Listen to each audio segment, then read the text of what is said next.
इसी बीच एक बड़ी खबर आ रही है। आपको बता दें कि एसीबी कार्रवाई से पहले लेनी होगी मंजूरी। ये बड़ी खबर आपको बता दें, अब एसीबी को लोक सेवकों के अधिकारियों पर कार्रवाई करने से पहले ये मंजूरी लेनी होगी। विभिन्न स्तर पर कार्रवाई के लिए निर्धारित मानक प्रक्रिया भ्रष्टाचार के निवारण एक्ट में केंद्र की एसओपी राज्य में लागू हो गई है। एसओपी में एसीबी और लोक सेवकों के स्तर का निर्धारण, पूछताछ, जांच और अनुसंधान से पूर्व अनुमति की प्रक्रिया निर्धारित की गई है। लोक सेवक निर्भीक होकर अपने आधिकारिक दायित्वों का निर्वहन कर सकेंगे।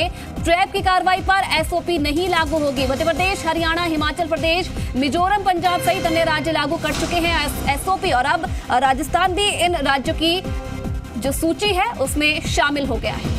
और विष्णु शर्मा इस खबर पर और ज्यादा जानकारी के लिए जुड़ रहे हैं, जी मीडिया संवाददाता। विष्णु, और क्या जानकारी फिलहाल इस खबर पर?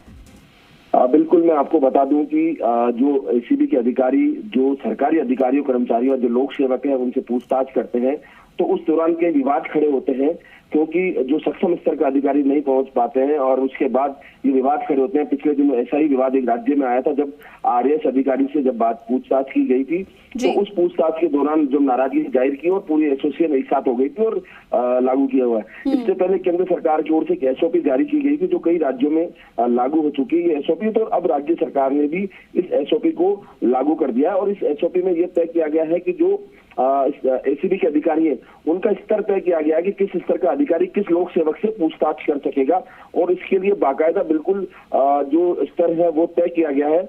जो दिशा निर्देश जारी किए गए एसओपी के तहत उसमें अब मंत्री, विधायक, 7वें वेतन आयोग के तहत जो भी पे लेवल है 15 तक और या उससे ऊपर के जो लोक सेवक है, विभिन्न बोर्ड, आयोग, निगम, राजनीतिक इकाइयों में चेयरमैन जो बना रखे हैं उनके, अगर वहां कोई एसीबी की कार्रवाई होती है तो उस पर या पूछताछ करनी है उनसे तो डीजी या संबंधित प्रशासनिक विभाग के अधिकारी से पूछताछ की सहमति के बाद ही फिर पूछताछ कर पाएंगे और वो डीजी स्तर के या उनके जो समकक्ष अधिकारी हैं वो पूछताछ कर पाएंगे।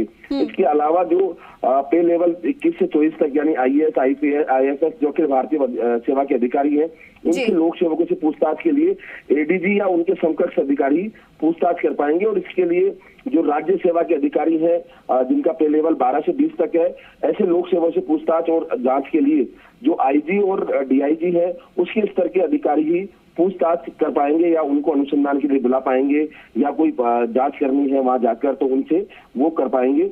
इसके अलावा जो चतुर्थ श्रेणी कर्मचारी, मंत्रालय कर्मचारी, अधीनस्थ स्तर के जितने भी कर्मचारी लोक सेवक है उनसे जांच के लिए एसपी, एडिशनल एसपी या डीवाईएसपी के अधिकारी को ऑथराइज किया है कि वो उनसे पूछताछ कर सकेंगे, लेकिन जो संबंधित विभाग है उसके प्रशासनिक अधिकारी से अनुमति लेनी होगी। हालांकि जो ट्रेप की कार्रवाई होती है सीधे जहां रंगे हाथ पकड़े जाते हैं जो भ्रष्टाचारी, उन पर ये जो एसओपी है वो लागू नहीं होगी। ये स्पष्ट कर दिया गया है कि जो भी ट्रेप की कार्रवाई होगी, प्रदेश में किसी भ्रष्ट अधिकारी के खिलाफ कोई कार्रवाई मिलती है, सूचना मिलती है तो उसमें ये अनुमति लेने की जरूरत नहीं होगी और कौन से स्तर का अधिकारी करेगा ये भी कोई जरूरत नहीं होगी। सूचना मिलने पर सीधी तत्काल कार्रवाई की जाएगी, जो भ्रष्ट अधिकारी उनको पकड़े जाएंगे बदस्तूर। हालांकि बस केवल जो विभागीय जो सूचनाएं मिलती रहती है, विभागीय जांच होती है, जो शिकायतें आती रहती है उनकी जो जांच होती है उसमें ही केवल अनुमति ली जाएगी और उसके लिए केवल एक स्तर निर्धारित किया है कि किस स्तर का अधिकारी किससे पूछताछ करेगा, ताकि कहीं विवाद खड़ा नहीं हो, जहां कहीं ईगो हर्ट नहीं हो किसी का, उसको लेकर ये एसओपी जारी की गई है केंद्र सरकार की ओर से भी।